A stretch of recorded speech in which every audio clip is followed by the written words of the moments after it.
반갑습니다. 덕분이냅니다. 임대 계약을 할 때 어떤 부분을 갖다가 꼭 챙겨야 되는지 그 얘기를 드리려고 합니다. 카페 계약 전에 반드시 챙겨야 할 것들. 계약을 위해서 모두가 약점을 숨긴다. 이 얘기는 뭐냐면요. 부동산 거래에서 계약을 할라 치면 내가 어디 점포를 갖다가 얻으려고 해요. 그러면 이 점포에 대해서 나 빼고는 다들 빨리 계약을 처리하고 싶어 하죠. 그래야 돈이 들어오니까요. 그래서 부동산 중개업도 빨리 계약을 하고 싶어 하고 건물주도 빨리 계약을 하고 싶어 합니다.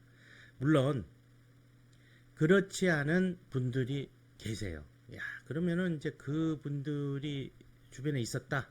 그런 분들을 만났다 그러면 정말 행운이죠. 정말 행운입니다. 분명히 그런 분들이 존재하고 저도 그런 분들을 만났었어요. 그런 중개업을 하시거나 그런 건물주를 만나면 해피합니다. 항상 결과도 좋았어요. 그리고 십시일반으로 어떻게든 잘 되게끔 도와주려고 하니까 좋은 긍정적인 마인드에서 결과도 좋지 않습니까, 보통? 근데 10중 8구는 대부분 그렇지가 않아요. 중개소는 빨리 계약을 해서 빨리 수수료를 받고 싶어 하고 건물주도 하루라도 빨리 계약해서 공시를 갖다가 처리하고 싶어 하니까요. 그래서 내 주변에 계약을 하려고 할 때 내 주변에는 다들 계약을 서두른단 말이에요. 계약을 서두르려면 어떻게 해야 되겠어요? 뭔가 안 좋은 부분은 얘기를 하지 않습니다. 근데 내가 계약을 하려고 할 때 나까지 서두른다? 체크하지를 못한다? 그럼 어떻게 되겠어요? 모른 채 계약을 하는 거예요. 그래서 항상 이렇게 생각을 하면 됩니다. 물론 안 그런 사람도 있지만 대부분 계약을 위해서는 나 빼고 모두가 이 점포에 대해서 점포가 가지고 있는 약점은 다 숨긴다고 보시면 돼요. 그래서 내가 해안이 없으면 이 약점을 파악할 수가 없습니다. 그런 약점들이 무엇인지를 오늘 소개시켜 드리고 그걸 꼭 한번 생각해 보고 천천히 계약하시라 하는 마음에서 오늘 시간을 갖는 거예요. 당신도 빨리 계약하고 싶습니까? 그러면 안 되죠. 천천히 해야죠. 계약 당사자는 이 점포가 계약되지 않아도 된다 라는 마인드를 갖고 있어야 돼요. 점포는 항상 있습니다. 이게 아무리 좋은 것 같아도 놓치면 큰일 날 것 같아도 또 있습니다. 항상 새로운 게 점포입니다. 그래서 내가 서두르지 않고 차근차근 이렇게 공부를 통해서 체크할 거를 체크하면 실수 없는 계약을 할 수가 있다. 이 얘기입니다. 자, 그래서 연장선으로 드리는 말씀이 이런 거죠. 모르면 눈탱이 맞는 겁니다. 모르면 눈탱이 맞는 거예요. 대부분 건물주나 중개사분들이 이걸 아시는 분들이 많지만 모르는 분도 또 있어요. 본인도 몰라 뭐가 뭔지. 초보 중개사라든지 이런 경우는 허가 문제라든지 이런 거 몰라요. 책임은 누가 다 지냐면은 계약하는 당사자가 질 수밖에 없는 거거든요. 그래서 모르면 눈탱이 맞으니까 계약 조건 먼저 살펴봐라. 자, 계약 조건입니다. 여기서 말하는 계약 조건은 돈이에요. 돈. 첫째, 월세는 상권 시세에 비해 적당한가? 실질적으로 말만 듣고 계약하시는 분들이 있어요.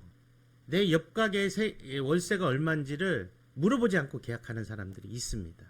주변 시세를 파악하지 않고 물어보는 게 부끄러워서 요즘 소상공인 뭐 이런 무슨 뭐 상권 분석 뭐 이런 것만 믿고 하시는 분들 우리 꽤 많아요. 꽤 많아. 하지만 발로 체크해야 돼요. 사실. 내가 들어가려고는 카페 주변에 월세들이 어떻게 되는지 파악을 해야 됩니다. 그래서 내가 받는 월세가 적어도 상권의 시세에 적당한지 그 월세가 비싸고 싸다 이런 절대적 기준은 차치하고 상대적으로 일반적으로 그 시세에 맞춰져 있는지 평균치인지는 꼭 확인을 하셔야 되는 거고요. 보증금이 5천만 원을 넘어가는가? 이제 이 얘기는 뭐냐면 대한민국의 이제 동네 카페 조금 이제 뭐 지방에 좀 낙후되어 있는 도시라든지 또 상권이 안 좋은 곳이라든지 이런 데는 보증금이 뭐 1,000만 원, 2,000만 원, 3,000만 원짜리들이 들어 있는데 보통 기본적으로 서울 경기에서 웬만큼 보증금이라고 한다면 그러니까 40평 이하 이런 데는 보증금이 보통 5천만 원이 기본입니다.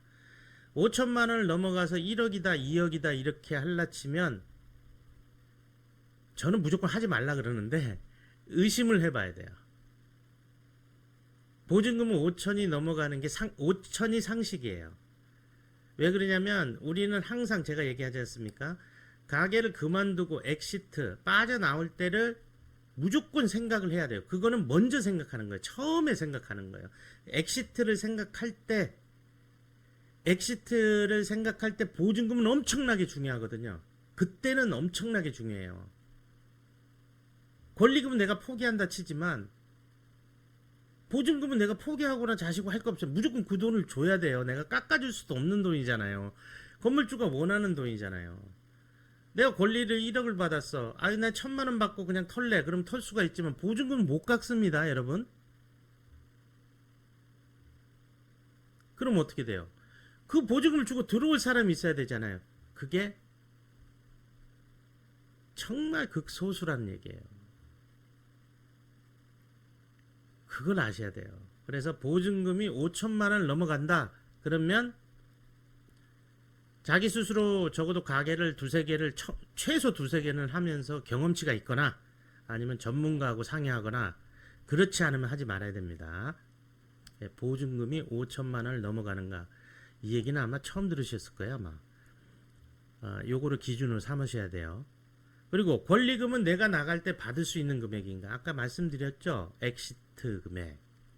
보증금은 빼도 박도 못하게 들어오는 사람은 그 돈을 내야 돼요. 건물주의 몫이고 내 돈이지만 내가 어떻게 할 수가 없어요.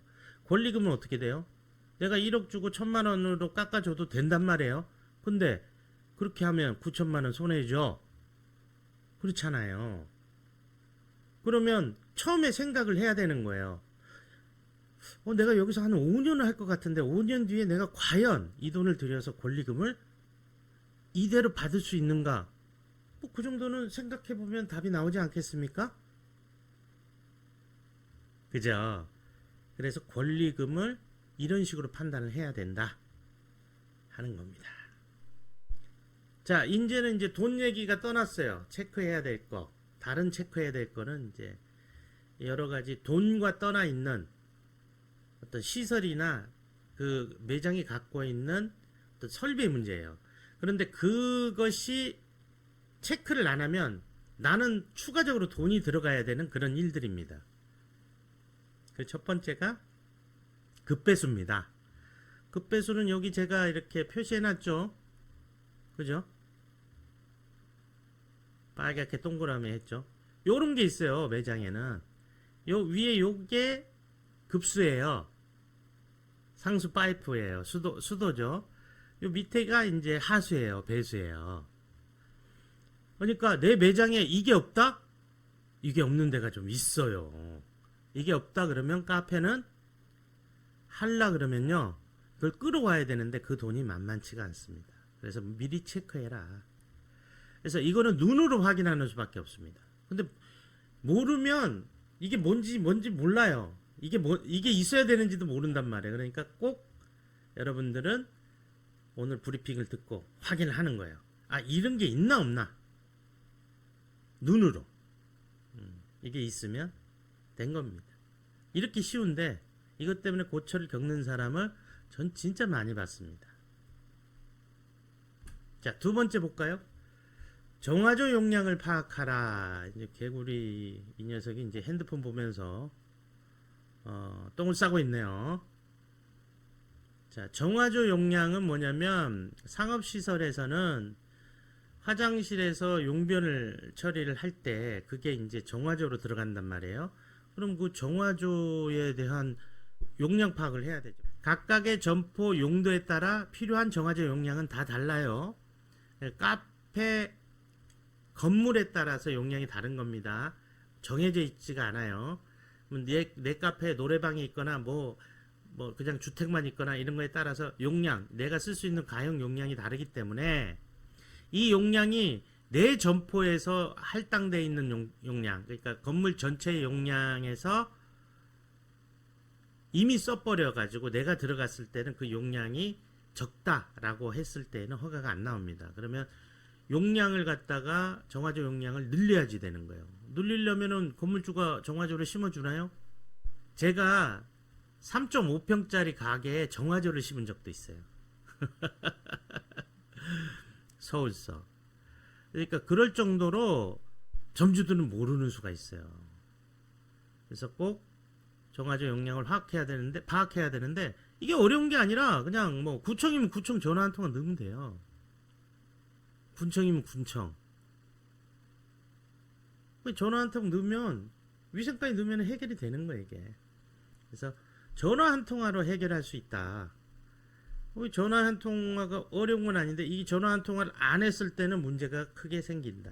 자, 이거 급배수 눈으로 확인하면 되는데 몰라서 문제가 생긴다. 상당히 많고요. 전화 한 통화 하면 되는데 안 해가지고 문제가 생긴다. 상당히 많습니다. 그 다음에 조금 어려운 부분이죠. 이제 전기, 계약 전력 한전에 전화를 해야 됩니다. 전화해가지고 내가 계약하려고 하는 이곳에 계약 전력이 얼마입니까? 라고 물어보면 계약하기 전에 한전에서 얘기를 해줍니다. 그러면 몇 킬로라 그래요. 그러면 나는 카페를 하려니까 필요한 키로수가 있잖아요. 그러면 그 키로수에 못 미치면 이게 승합을 해야 되는구나 라고 생각을 해서 승합을 하면 돼요. 요게 제일 복잡한 문제인데 이런 부분에 고초를 겪는 분들이 꽤 많아요. 40~50평의 대형, 이거 이제 우리는 중형이라고 부릅시다. 이 정도의 카페에서 소요되는 그 키로수는 보통 10kg에서 15kg예요. 그냥 뭐 이렇게 생각하시면 돼요. 왜 그러냐 묻지도 따지지도 말고 그냥 10kg에서 15kg. 그런데 이제 보통 어떻게 되냐면 대한민국이 건물이 지을 때 보통 건축주들이 비용을 아끼기 위해서 일반적으로 어떻게 하냐면 3kg를 넣어요. 많으면 5kg. 근데 대부분 3kg를 넣는단 말이에요. 호수 하나에 7.5평에 3kg 이런 식으로. 그럼 3kg를 넣으면은 내가 거기 가서 카페를 차려야 돼. 그러면 최소 10kg가 있어야 돼. 그러면 7kg를 승합을 해야 돼요. 그죠? 그럼 7kg 승합을 하면 1kg당 15만 원이에요. 이거는 이제 맥시멈이고 이거보다 쌉니다. 근데 15만 원이면은 7kg면 어떻게 돼요? 7이는 7, 5, 7에 35, 105만 원의 비용을 줘야 되는 거예요. 승합비를. 그러니까 그게 내가 추가로 들어가는 돈이다. 알고 하는 거죠. 알고. 그러면 이제 알았을 때는 건물주하고 딜도 가능하겠죠. 그죠? 건물주 입장에서는 카페 들어오는 게 훨씬 나으니까 모든 건물주는 그게 원하니까요. 그랬을 때는 뭐 다만 얼마라도 딜을 칠 수가 있다. 자, 근데 이제 문제는 어떤 문제가 생기냐면 그 건물에 나한테 아까 얘기했잖아요. 7kg를 줘야 되잖아요. 이 건물에서 다른 데서 다 건물에 40kg가 들어왔어요. 다른 데 건물들에서 다 썼어. 근데 나한테 들어오는 키로수는 7kg밖에 안 돼. 3kg가 부족해. 또는 5kg가 부족해. 그러면은 한전에서 건물에다가 와트수를 쏴줬을 거 아니에요? 그러면 그 쏜 거를 나눠서 그 건물에 있는 상업시설에 다 나눠서 갔는데 나는 가질 수가 없네? 건물의 한계치가 오버됐어요. 그러면 어떻게 해야 되냐면 그 건물 자체에 승합을 하기 위해서 전력을 넣어야 되는데 그게 보통 전보선대로 의해서 이제 지상으로 연결될 경우에는 그거를 이제 추가적인 공사를 통해서 전력을 더 넣기도 하고 지중선이라 그래가지고 땅 밑으로 돼 있는 데는 또 땅 밑으로 하기도 하고 전보선대냐 지중이냐에 따라서 또 비용도 엄청 차이가 나요. 그러면 이제 건물주 보고 해달라고 하면 건물주가 보통은 이제 너 들어오지 마 이렇게 되는 경우가 있고 아, 그래요? 그러면 제가 반은 되겠습니다. 하는 데가 있고, 아, 그거 하신다는데 제가 다 돼야죠. 아, 그러면 정말 착한 건물주죠. 자, 이런 일들이 발생을 합니다. 그래서 계약 전력 부분은 꼭 한번 체크를 하시면 좋겠다. 제일 어렵죠, 이 부분이. 이 부분이 좀 어렵죠. 그래서 제가 이제 맨날 하는 얘기가, 처음 하시는 거면 이런 걸 잘 모르면 전문가하고 상의하는 게 맞습니다. 자, 그러면은 이제 야외 카페에서 또는 내가 근교 카페에서 건물을 지었어요. 전기를 끌어들이려고 해. 근데 내가 지금 이제 뭐 하고 있는 고색동의 고색연화 같은 거를 예를 들자고요. 건물이 3층이었어요. 전기를 많이 쓰지 않는 것들이었어요. 뭐 미술 학원이라든지 이런 게 했다가 다 정리를 해서 이제 카페를 하려고 해요. 그러다 보니까 에어컨 들어가고 뭐 하고 뭐 하니까 그 건물 자체에 25kW 뿐이 안 들어와 있는 거예요. 근데 그전에는 상관이 없었어. 내가 보니까 적어도 4, 50kW가 들어와야지 될 판이에요. 그럼 건물을 4, 50kW로 승합을 해야 되는 거예요. 근데 처음에 승합을 하지 못하면 나중에 이거를 승합 공사를 또 해야 되는데 이 이제 골치 아파지는 거예요. 공사 다 해놓고서는. 그죠? 그래서 건물을 지으실 때 이 계약 내가 필요한 용도에 따라서 전기 계산을 할 수 있는 해안이 있어야 되는데, 이 해안은 이게 계약이 많으면 전기세가 많이 나오는 거예요. 한전하고 계약 관계니까 전기세가 많이 나와요. 일단 무조건 많이 해놓고서 내가 적게 쓰면 되지, 이게 안 돼요. 계약 전력에 따라서 많이 내야 돼요. 그러니까 적정 수준의 전력을 찾는 게 중요하죠. 그 적정 수준의 전력을 찾아주는 거는 전기기사도 몰라요. 덕분에 내가 제일 잘 알아요. 카페만큼은. 그렇듯 다른 분들도 마찬가지예요. 경험이 많으신 분들은 이것은 어떤 숫자 계산이 아니거든요. 경험이 많으신 분들은 아는 거예요.